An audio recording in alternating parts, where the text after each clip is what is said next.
লেখাপড়া করে সার্টিফিকেট অর্জন এখন রীতিমতো পণ্যের মতো হয়ে দাঁড়িয়েছে। চাহিদার সাথে তাল মিলিয়ে পণ্যের মোক্ষম ব্যবহার যে জানবে, বাজারে সেই ব্যক্তির মূল্যবান তত বেশি হবে। তাই বিশুদ্ধ জ্ঞান চর্চা ও জ্ঞান অনুরাগের ধারণা দিন দিন বিলুপ্ত হচ্ছে। অপরদিকে সার্টিফিকেটধারী তথাকথিত জ্ঞানীরা দেহ ব্যবসায়ীর বা পতিতার মতো ব্যবহার হচ্ছে পুঁজিবাদী নামক রাক্ষসের উদরপূর্তি ও স্বার্থ সংরক্ষণে।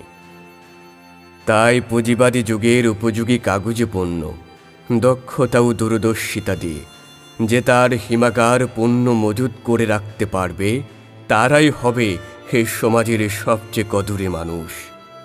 পুঁজিবাদ নামক রাক্ষসের শোষণের হাতিয়ার।